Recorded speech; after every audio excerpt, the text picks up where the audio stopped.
खट्टी मीठी कहानियाँ। जया एक नर्तकी है। बचपन से ही उसे नाचने का शौक है और वो बहुत अच्छा नृत्य करती है। विभिन्न जगहों पर नृत्य के कार्यक्रम पेश करने के लिए उसके पास प्रस्ताव आते रहते हैं। उसका नृत्य देखकर लोग बाग झूम उठते हैं। लोग उसकी काफी प्रशंसा करते हैं, उसे प्रोत्साहित करते हैं। अब जया की उम्र शादी की हो चली है। उसके माता पिता उसके लिए एक अच्छा वर ढूंढ रहे हैं। एक दिन सुजय अपने माता पिता को लेकर जया के घर आता है रिश्ते की बात करने के लिए। बैठो। मीता, तुम्हें क्या करना पसंद है? नाचना। किस तरह का? मैंने बचपन से नाच सीखा है और प्रोग्राम भी करती हूँ। यहाँ पर भी बहुत सारी जगहों पर प्रोग्राम करती हूँ। मेरा एक ख्वाब है कि मैं विदेश में भी अपना एक नाच का प्रोग्राम करूँ। सुजय, तुम्हें मीता पसंद है ना? हाँ माँ। अच्छी बात है। तो आने वाले बैसाख की 25 तारीख का दिन अच्छा है। उसी दिन इन दोनों की शादी कर देते हैं। नमस्कार, अब हम चलते हैं। पापा, वो लोग मुझे नाचने तो देंगे ना? नहीं जानता बेटी, कुछ नहीं जानता। उनके हाव भाव से तो कुछ पता ही नहीं चला। खैर, देखते हैं आगे क्या होता है। तय किए हुए तारीख को सुजय और जया की शादी हो जाती है। जया अब अपने ससुराल में है। शादी के कुछ दिनों के बाद जया के पास एक कार्यक्रम का प्रस्ताव आता है। माँ, अगले बुधवार को मेरा नाच का प्रोग्राम है। देखिए, चिट्ठी आई है। ओह, माँ, आप क्यों कर रही हैं? मुझे दीजिए। नहीं, इसकी जरूरत नहीं है। मैं कर लूंगी। तुम जाओ, तुम अपने कमरे में जाओ। लेकिन क्यों माँ? मैं नहीं चाहती, इसीलिए। जाओ, अपने कमरे में जाओ।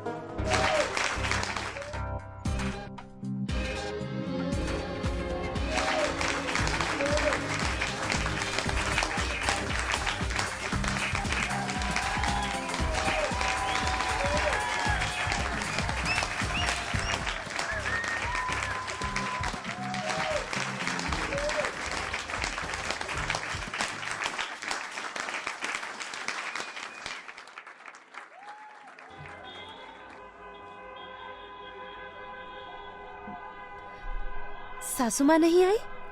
नहीं। माँ मेरा नाच देखने नहीं आई? शादी के बाद ये मेरा पहला प्रोग्राम था। माँ ने मेरा नाच तो कभी देखा भी नहीं, फिर भी नहीं आई। क्यों सुजय? हो सकता है माँ घर खाली रख के बाहर ना निकलना चाहती हो, इसलिए नहीं आई। ऐसी बात बिल्कुल नहीं है। असल में माँ को पसंद नहीं कि मैं नाचती हूँ। ऐसे मत बोलो जया। माँ ने कभी तुम्हारे काम में बाधा भी तो नहीं पहुँचाई। अगर ऐसी बात नहीं है तो वो आई क्यों नहीं? मैडम, एक autograph please. Please please madam, मुझे भी।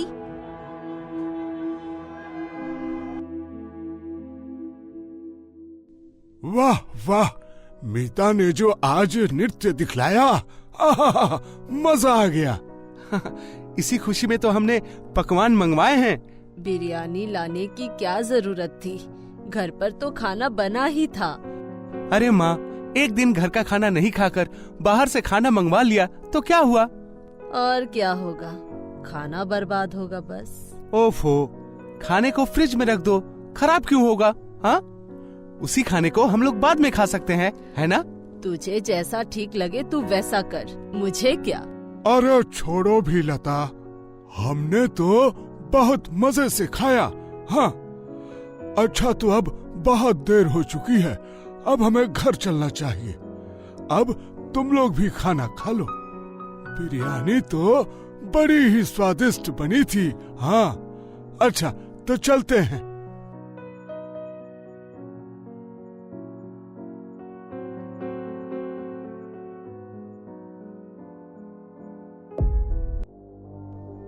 ये क्या?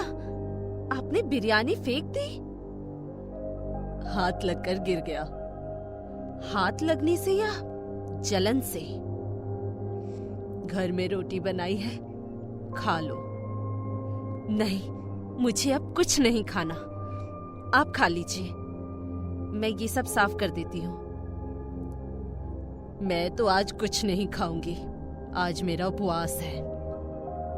तुम जाकर सो जाओ, मैं इन सब चीजों को साफ कर देती हूँ। आप क्यों? मैं? नहीं, मेरे हाथ से लगकर गिरा है तो मैं ही साफ करूंगी। तुम जाओ।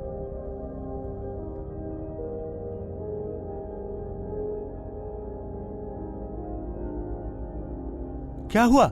इतनी जल्दी खाना खा लिया तुम लोगों ने? नहीं खाया। खाना नहीं खाया? क्यों? हाथ से गिर गया था। तो फिर? तो फिर क्या? खाली पेट सोओगी? वो मैंने प्रोग्राम में खा लिया था। इतनी भी भूख नहीं है। माँ का उपवास है, उन्होंने बताया नहीं तो? नहीं तो मैं बिरयानी का ऑर्डर ही नहीं देती और सबको आने से भी मना कर देती। ओफ ओफ, अजीब बात है। मुझे कैसे पता चलेगा बताओ? माँ ने भी तो कुछ नहीं बताया। वो तो हमेशा चुपचाप ही रहती हैं। हाँ, और मुझसे भी ठीक तरह से बात नहीं करती।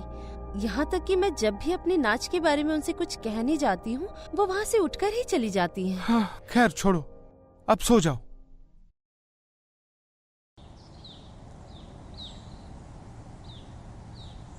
माँ, माँ, माँ, बहन की शादी पक्की हो गई है। अरे कब? तारीख वारीख कुछ बताया कि नहीं उन्होंने? उन्होंने लिखा है अगले महीने 27 मार्च को, गुरुवार के दिन। वाह, सब भगवान की दया है।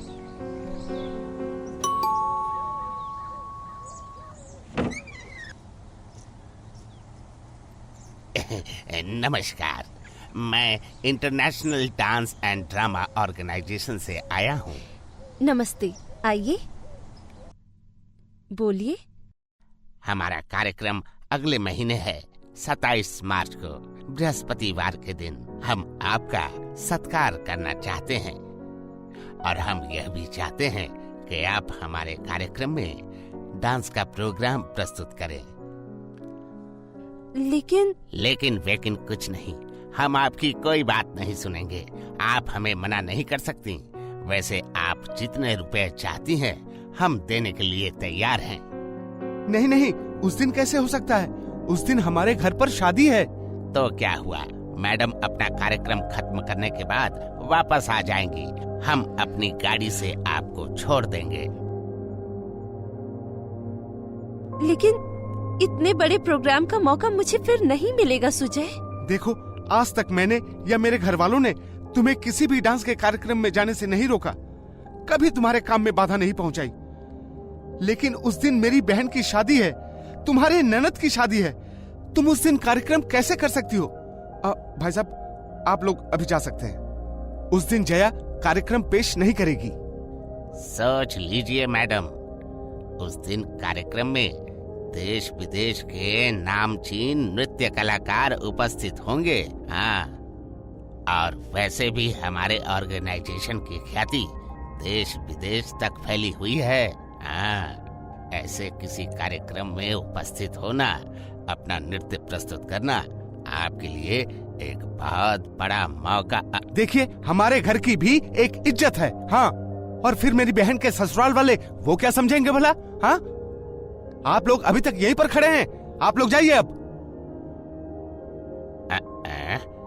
मैडम, आप रुक जाइए। आप लोग, मेरी बहू उस दिन जाएगी। माँ, ये तुम क्या बोल रही हो? आप लोग कार्ड रख कर जाइए। माँ, घर में चाहे जितना ही बड़ा कोई प्रोग्राम क्यों ना हो, लेकिन मेरी बहू अपने प्रोग्राम में जरूर जाएगी उस दिन। माँ, ये सब क्या कह रही हैं आप? मुझे जो कहना था मैंने कह दिया। नमस्ते। धन्यवाद मैडम, धन्यवाद। वैसे ये आपकी कौन लगती हैं? मेरी सास। क्यों, आप उन्हें पहचानते हैं? बहुत अच्छी तरीके से पहचानता हूँ। कैसे? हाँ, वो कैसे? आज से लगभग 30 साल पहले वो एक महान नृत्यांगना हुआ करती थी। हाँ, बहुत ही अच्छा नृत्य करती थी। उनके बिना तो हमारे राज्य का कोई भी बड़ा कार्यक्रम हो ही नहीं सकता था। पर पता नहीं क्यों और कैसे वो एकदम से गायब हो गईं और फिर उन्होंने किसी भी नृत्य के कार्यक्रम में हिस्सा नहीं लिया। हमारे ऑर्गेनाइजेशन ने उनसे बहुत विनती की, पर उन्होंने हमारा प्रस्ताव ठुकरा दिया और नृत्य करने से मना कर दिया। खैर, जो भी हो, हमारे तरफ से उन्हें धन्यवाद कहिएगा और ये रहा आपका कार्ड। अब चलता हूँ। कार्यक्रम के दिन 5 बजे आपके घर गाड़ी पहुंचा दी जाएगी। नमस्कार।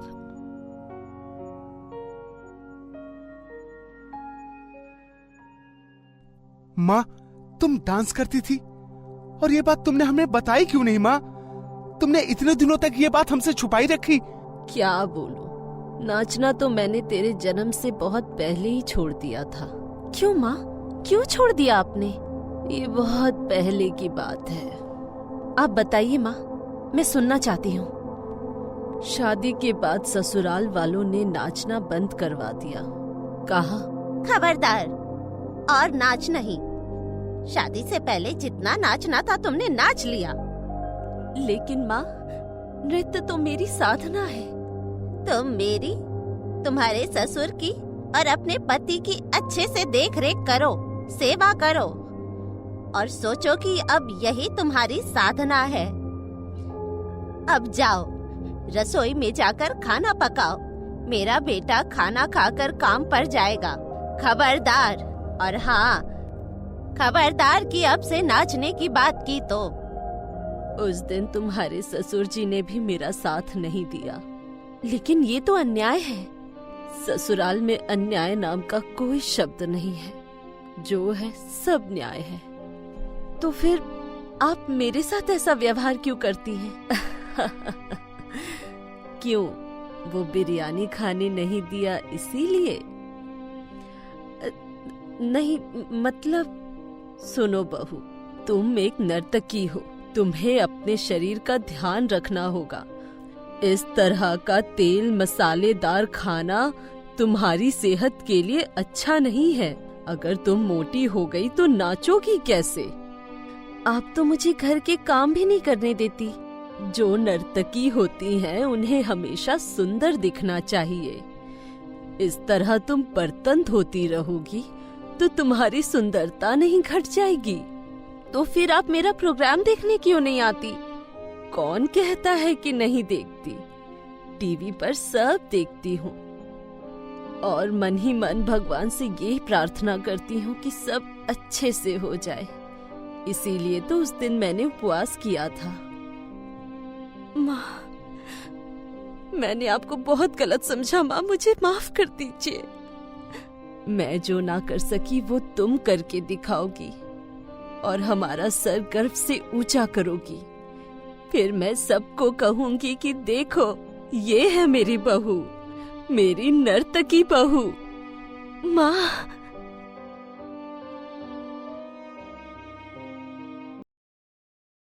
धीरेन्द्र शास्त्री का घर मेहमानों से भरा हुआ था। आंगन में उनकी बेटी स्मिता को सभी महिलाएं गीत गाते हुए उपटन लगा रही थीं। 4 दिनों बाद उसकी शादी थी। बुआ ढोलक बजा रही थी। माँ सुधा सभी को बक्सा खोल कपड़े दिखा रही थी। तभी धीरेन्द्र शास्त्री आंगन में आते हैं। सभी लोग चुप हो जाते हैं। बहुत ही कम बोलने वाले शास्त्री जी से सब डरते थे। सुधा, थोड़ा अलमीरा का चाबी देना तो। क्या बात है जी, बहुत टेंशन में दिख रहे हैं। कुछ नहीं, समधी जी का फोन आया था, कुछ पैसों की जरूरत है उन्हें। लेकिन जितने पैसे पर शादी तय हुई थी उतना तो मिल ही गया है उन्हें। हाँ, शायद कोई बड़ी प्रॉब्लम है, इसीलिए समधी जी ने डायरेक्ट फोन किया है मुझे। सागर किधर गया? ये 15 लाख रुपए समधी साहब को जाकर दे आता। जाने कौन मुसीबत में होंगे। ये पैसे तो आपने अपने ऑपरेशन करवाने के लिए रखे हैं ना? हाँ, लेकिन उससे जरूरी अभी समधी जी का काम है। सागर पैसे लेकर अपनी बाइक से भुवन त्रिपाठी के घर पहुंचता है।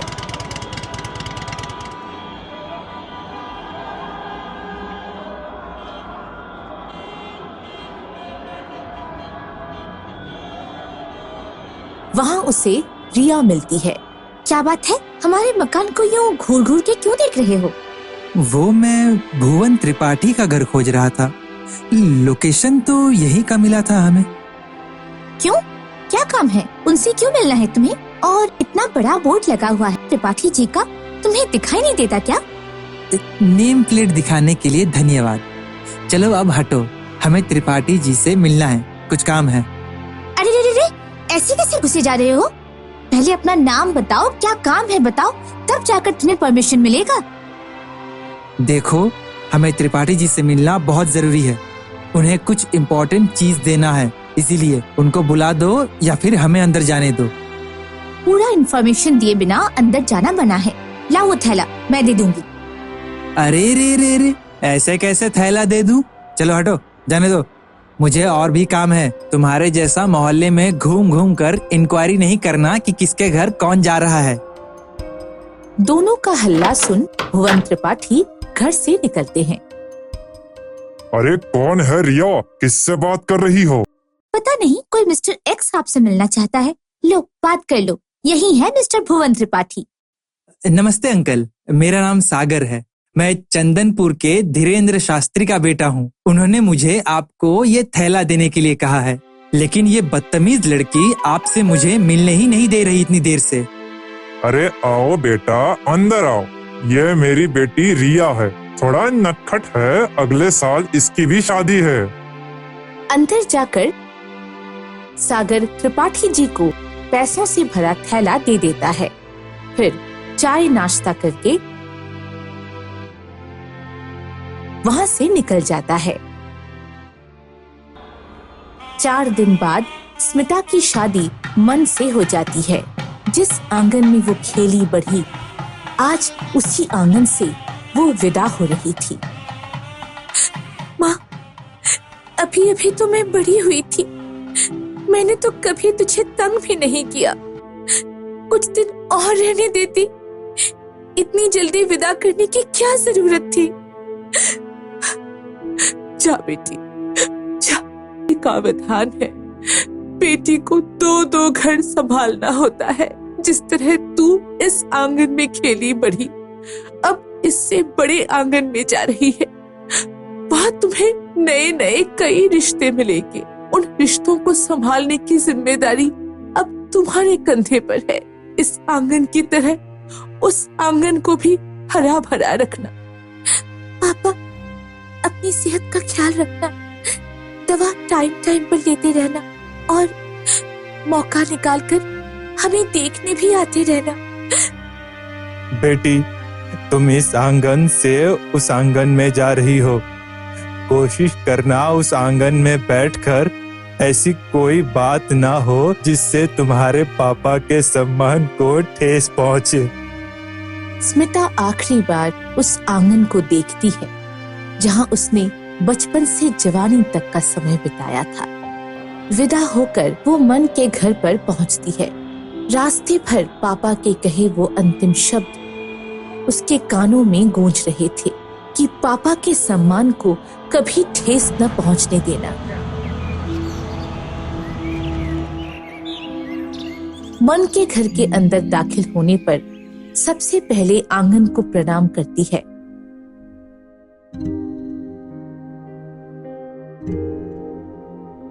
और फिर वो अपने कमरे में चली जाती है।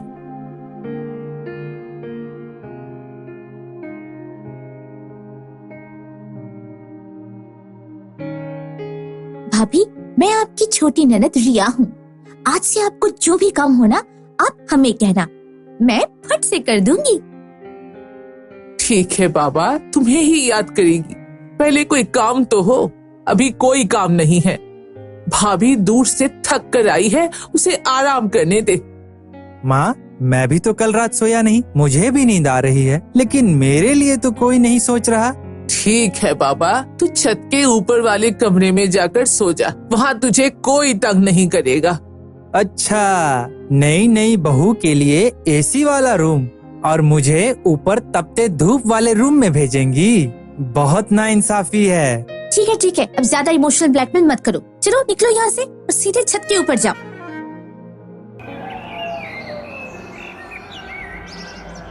मन, थोड़ा इधर आना बेटा। ये रिसेप्शन के लिए आए हैं, इन्हें जरा मेन्यू बता दो।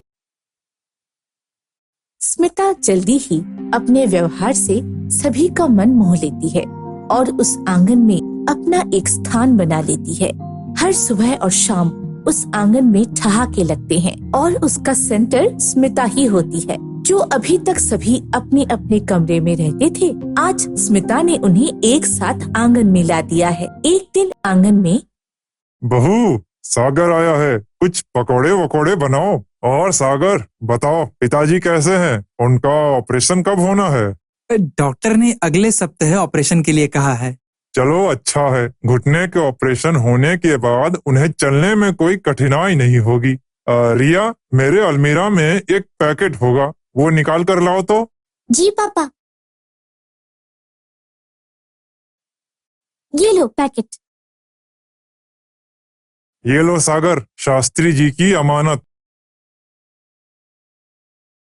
गिन लो, पूरे 10 लाख रुपए होंगे। जी अंकल, ठीक है।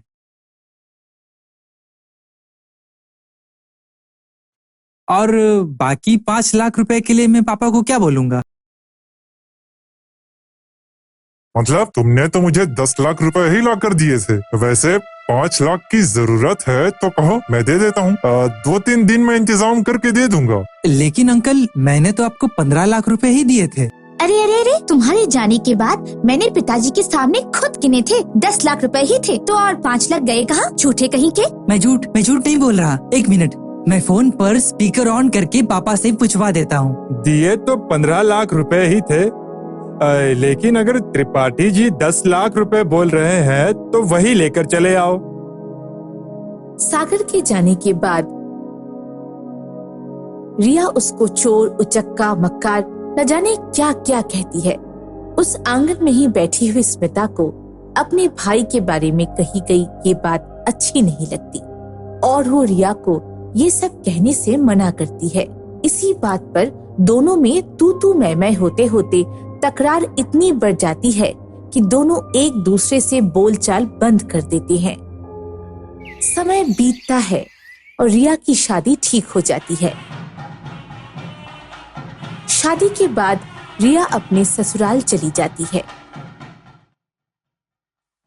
इधर एक दिन पता चलता है कि सागर ने अपनी गर्लफ्रेंड को वो 5 लाख रुपए दिए थे जो उसे त्रिपाठी जी को देना था।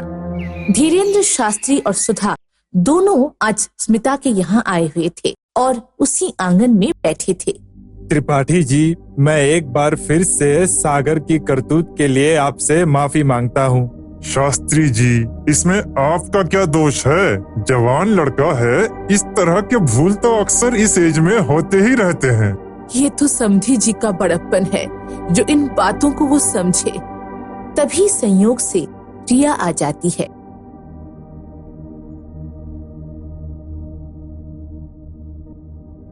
सभी को प्रणाम करने के बाद स्मिता के जब वो पैर छूती है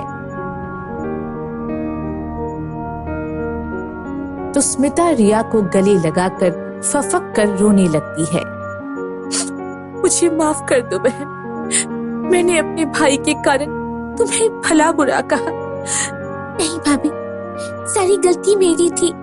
मुझे तुम्हारे सामने सागर की बुराई नहीं करनी चाहिए थी। आज मेरे मन भैया को वहाँ कोई कुछ बोलता है तो मुझे एहसास होता है कि तुम्हें कैसा लगता होगा। मुझे माफ कर दो भाभी, मैंने तुमसे मुंह लड़ाया। मुझसे बात करना बंद मत करना। चल, अब हम कितना रुलाएंगे? आंगन में बैठे लोग भी रो देंगे। आज महीनों बाद फिर से मेरे आंगन की रौनक लौट आई है। हे भगवान, इसी तरह मेरे आंगन में खुशियां बिखेरते रहना।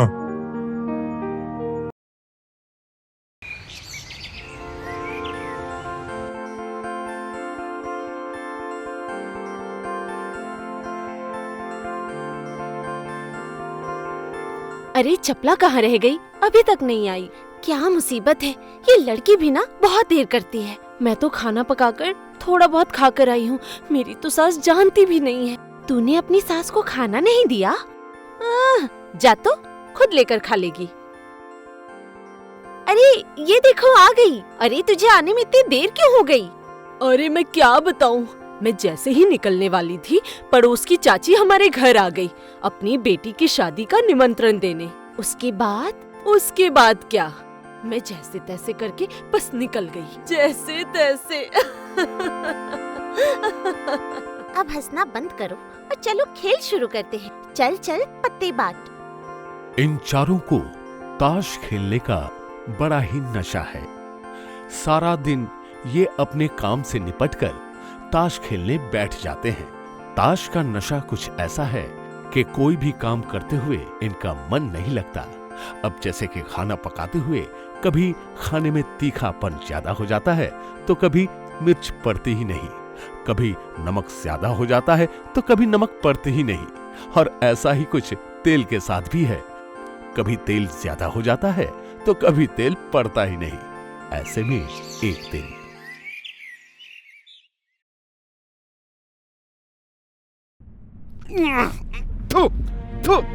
क्या हुआ? छी, क्या हुआ? खाने को जरा चख के देखो, ये खाना है या जहर? अरे छोड़ ना, चावल के साथ इसे मिलाकर खा ले। खा लूं मतलब? अगर इस खाने को मैंने खाया तो मेरा मुंह छिल जाएगा और मैं अगले 3-4 दिनों तक खाना ही नहीं खा पाऊंगा। आहा, लगता है उसने गलती से तुम्हें 2 बार दे दिया होगा। आखिर ऐसी गलती होती कैसे? और सिर्फ आज ही नहीं, रोज का यही टंटा है। हर रोज खाने में कुछ ना कुछ इधर उधर होता ही है। आखिर तुम्हारा ध्यान रहता कहाँ है? ओहो, खाते वक्त इतना गुस्सा नहीं करते। नहीं करूं, गुस्सा नहीं करूं। उसके दिमाग में तो हमेशा ताश के पत्ते ही घूमते रहते हैं। वो कहावत है ना कि ताश यानी के सर्वनाश। एक दिन ताश का नशा ही इसका सर्वनाश करेगा, इसका बेड़ा गर्क करेगा। जा, ये तो गुस्सा होकर चला गया। अब मेरा बेटा सारा दिन बिना खाए पिए ही रह जाएगा। अरे बेटा सुन तो।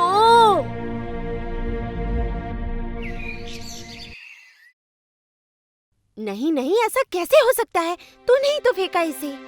जा तेरे, मैंने कहाँ फेंका? मुझे तो अभी तक एक भी रंग के पत्ते नहीं मिले। मैंने देखा तूने फेंका है। तूने गलत देखा होगा, तू अंधी है। अरे तुम लोगों ने सुना? ये मुझे अंधी बोल रही है। तुम लोग कुछ कहते क्यों नहीं इसे? देखो, अच्छा नहीं होगा कह देती हूँ। क्या करेगी तू? बता, क्या करेगी? अरे ये क्या हो रहा है? तुम लोग ने घर को क्लब बना रखा है। ये घर है या क्लब? मेरे घर में ये सब नहीं चलेगा। रोज रोज तुम लोगों के चिल्ला चिल्ली करने से मैं दिन में सो भी नहीं पाती। आसपास के लोग आकर मुझसे तुम लोगों की शिकायतें करते हैं। निकलो, निकलो मेरे घर से। खेलना ही है तो जाकर रास्ते में बैठकर खेलो। जाओ। माँ, आप? मैं कुछ नहीं सुनना चाहती। तुम जाओ उनके साथ, जाओ, निकलो मेरे घर से।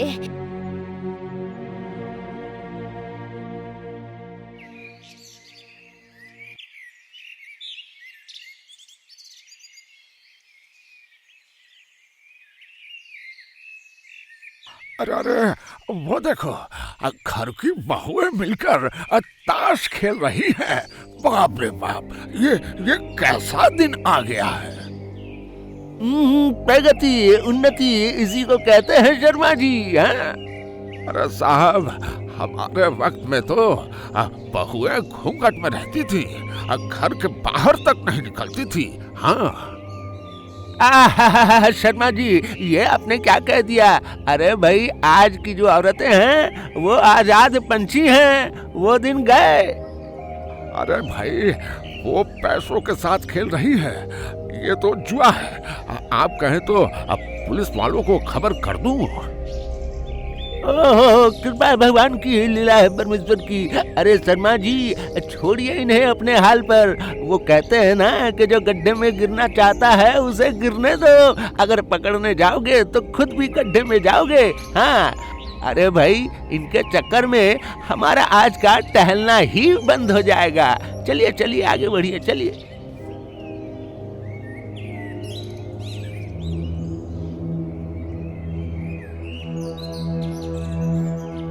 अरे कमल की माँ, तुम यहाँ बैठकर अचार बना रही हो। वहाँ तुम्हारी बहू ने तुम्हारे परिवार के मान सम्मान का अचार बना दिया है। मतलब क्या बोल रही हो? खुद ही जाकर देख लो। तुम्हारी बहू अपने 4 दोस्तों के साथ बैठकर उस बरगद के पेड़ के नीचे ताश खेल रही है। ये क्या कह रही हो तुम? अरे हाँ, मैंने अपनी आंखों से देखा है। छी छी, कितने शर्म की बात है। पूरे मोहल्ले में कोहराम मच गया है। लोग तरह तरह की बातें कर रहे हैं। अरे कहाँ जा रही हो? मेरी पूरी बात तो सुनते जाओ।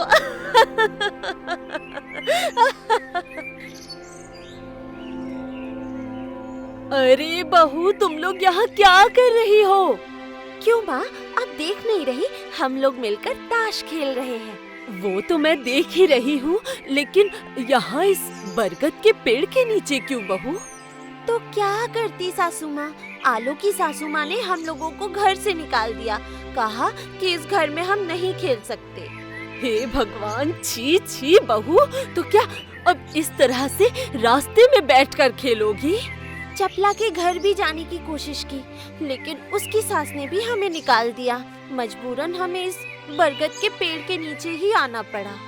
अरे बहू, तो तेरा घर तो है। मेरा मायका तो बहुत दूर है माँ, इतनी दूर जाकर। अरे क्या हमारा घर तुम्हारा नहीं है? चलो वहाँ जाकर ताश खेल। चलो सब चलो। लेकिन अगर आपके बेटे ने गुस्सा किया तो? वो सब मैं देख लूंगी। अभी चलो। ए चल चल, सब मेरे घर चल। ए चल चल चल। हाँ हाँ, चल चल। विदिशा के घर खेल अब अपने पूरे शबाब पर है। पहले पहल तो वो अपनी सास से अनुरोध के स्वर में कभी पानी तो कभी चाय मांगा करती थी, पर अब वो हक से मांगती है। ए विदिशा, चाय कहाँ है? हाँ वही तो। माँ माँ, हमारे लिए चाय ले आइएगा। देती हूँ बहू। ऐसे मौसम में अगर पकौड़े ना हो तो मजा नहीं आता है ना? हाँ हाँ, तूने ठीक कहा। ए विदिशा, तेरी सासू माँ को कहना कि हमारे लिए पकौड़े बनाकर ले आए। माँ, साथ में थोड़े पकौड़े भी लेती आइएगा। पकौड़े? मुझे तो पकौड़े बनाने नहीं आते, लेकिन वो प्याज वाले आते हैं। प्याज वाले? अरे तुम लोगों को प्याज वाले तो चलेंगे ना? चलेंगे चलेंगे।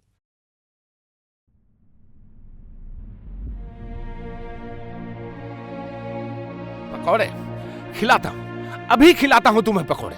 ऐसे पकौड़े खिलाऊंगा कि जिंदगी भर प्याज के पकौड़े खाने का नाम नहीं लोगी। आहा, क्या हो रहा है कमल? कोई मेहमानों से ऐसे बात करता है क्या? मेहमान? इन्हें मेहमान कहते हैं? हाँ, ये मेहमान नहीं, नशेड़ी है, नशेड़ी। अरे चुप कर जा। तू इतना चिल्लाएगा तो बाहर बैठे लोग तेरी बात सुन लेंगे। सिर्फ तुम्ही को पता नहीं है माँ, बाहर सबको पता है कि ये सारी औरतें ताश के नाम पर जुआ खेलती हैं। जुआ खेलने दे, ये लोग अपने में ही तो खेलते हैं ना, बाहर तो नहीं खेलते। मैं कहता हूँ कि इन लोगों को बाहर निकालो, वरना मैं एक दिन। खबरदार, वो मेरी बेटी की तरह है। अगर तूने उन लोगों को भगाया तो ये मेरा अपमान होगा।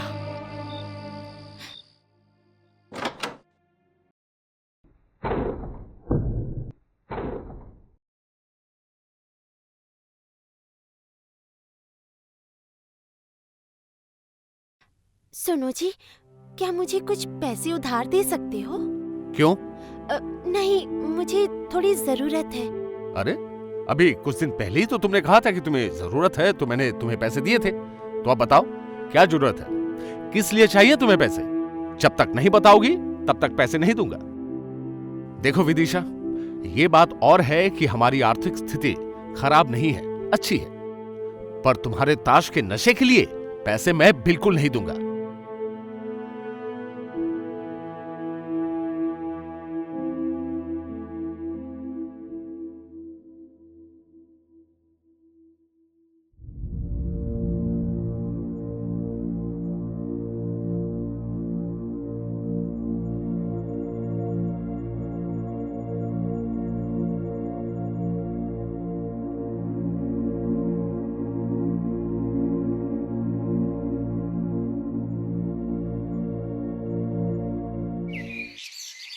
खेल में हार जीत लगी रहती है, पर पिछले कुछ दिनों से विदिशा के किस्मत में बस हार ही लिखी है।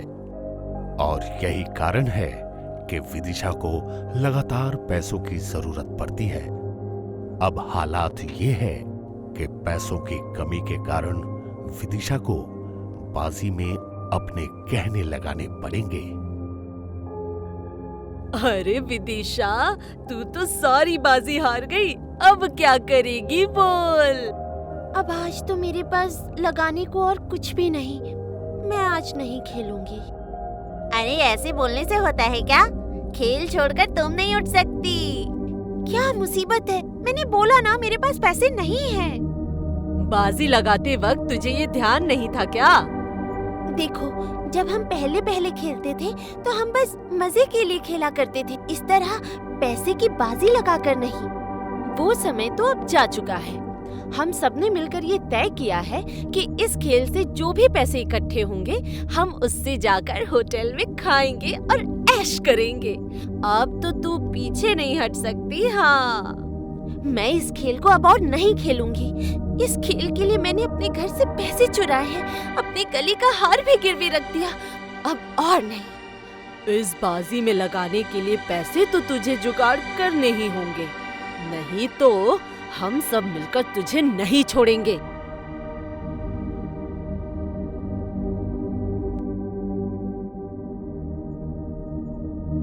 उम्मीद करती हूँ कि इस हार को लेने के बाद तुम लोग मेरी बहू का पीछा छोड़ दोगी। माँ, ये आप क्या कर रही हैं? ये हार आपका है। मेरी बेटी का मान सम्मान भी तो मेरा ही है ना। क्या हुआ, आओ। आज की बात तुम लोग मेरे घर पर कभी मत आना, और आज से मैं इस खेल को छोड़ रही हूँ।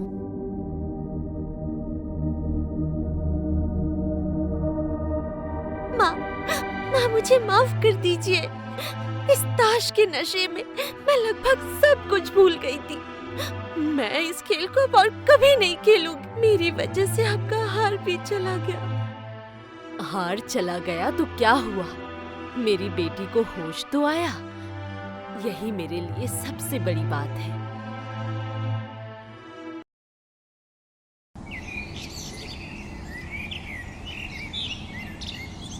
पापा जल्दी आओ, देखो मैंने 12वीं की परीक्षा पास कर ली। ये देखो, प्रथम श्रेणी में पास हुई हूँ मैं। अब तो कहो, आगे पढ़ने दोगे ना? बार बार एक ही रट लगाई रहती है। सीधी सी बात तुमको समझ नहीं आती। हमें बेटी को कोई कलेक्टर थोड़ी ना बनाना है। तेरी जिद से तुझे 12वीं करने दिया, उतना ही काफी है तेरे लिए। देख तो, पूरे गांव में किसी भी लड़की ने 5 से आगे पढ़ाई की है क्या? बाबा, लेकिन आपके कहने से मैं सिलाई, कढ़ाई, बुनाई सब तो सीख रही हूँ। फिर मेरे कहने से आप मुझे आगे पढ़ने दो ना। देख शिल्पा, 18 की हो गई है तू। शहर से रिश्ता आया है, लड़का सरकारी नौकरी करता है। बस भगवान करे तेरी बात वहाँ जम जाए, तो फिर मैं भी निश्चित होकर मर सकता हूँ। मैं तो तुम्हारे सर पर बोझ हूँ ना, जिसे उतार कर तुम चैन से रहना चाहते हो। ठीक है, मत पढ़ने दो, कर दो शादी, लेकिन मरने की बात मत करो। पगली है एकदम तू भी। अब बूढ़ा आदमी तो मरने की ही बात करेगा ना। बाबा की मर्जी के आगे शिल्पा की एक ना चली। उसका रिश्ता शहर में रहने वाले मनोज के संग हो गया था। लंबे घूंघट के साथ उसके फेरे हुए और ब्याह के बाद वो अपने ससुराल आ गई।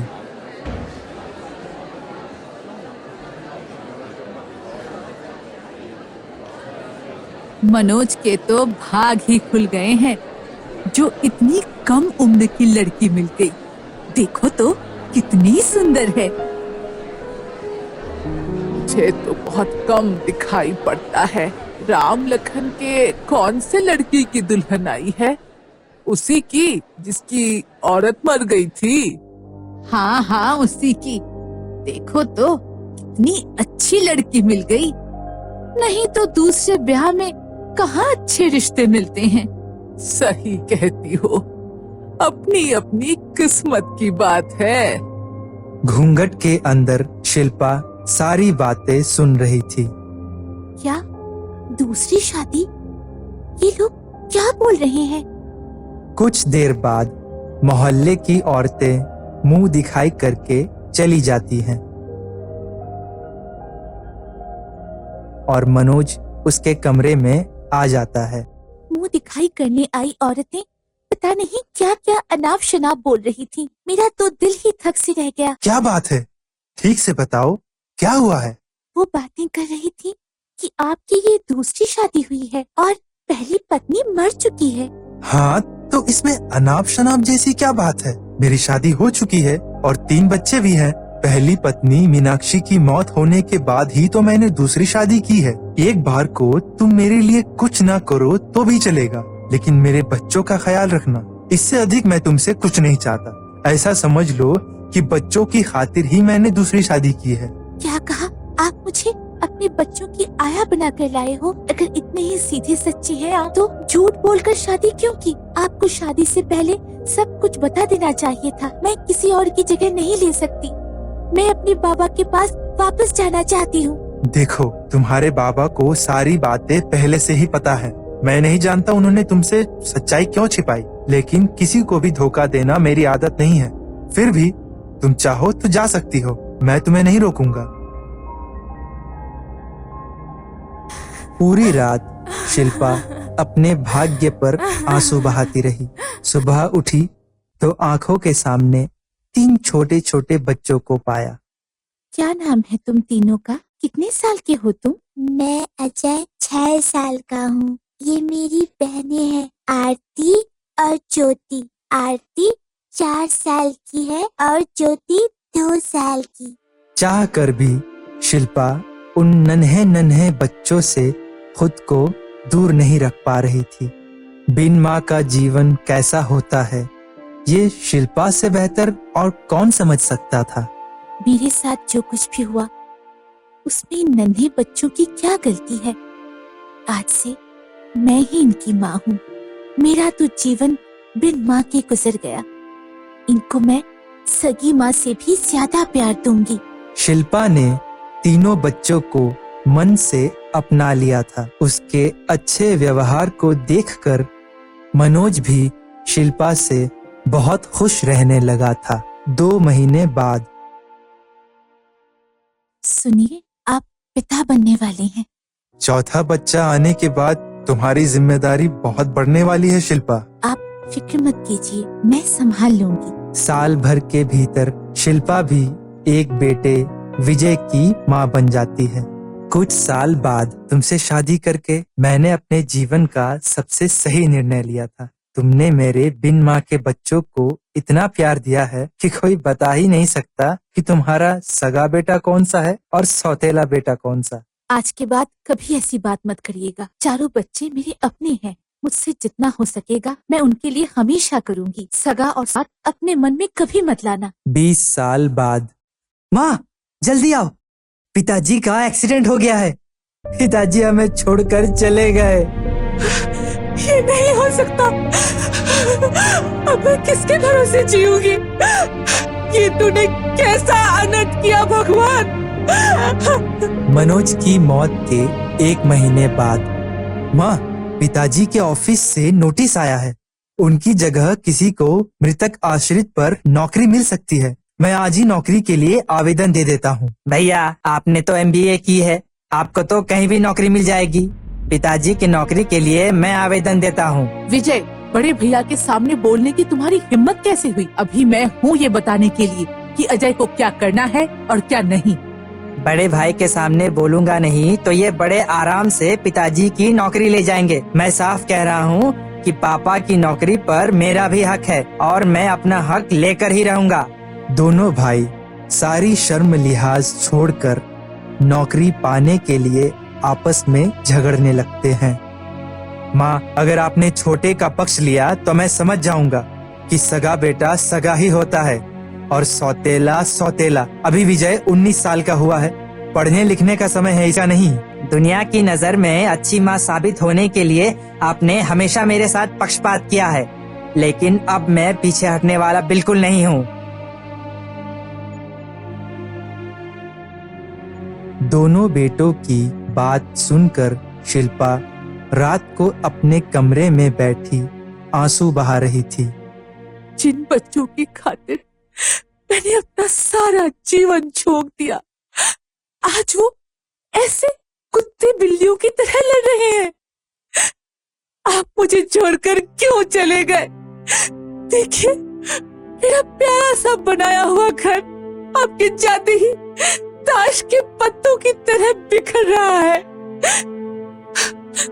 मुझे कुछ ना कुछ करना ही होगा, नहीं तो इस घर के टुकड़े होने से कोई नहीं रोक पाएगा। अगले दिन आप कहाँ जा रही हैं माँ? मुझे कुछ जरूरी काम है। 2 दिन बाद घर पर एक चिट्ठी आती है।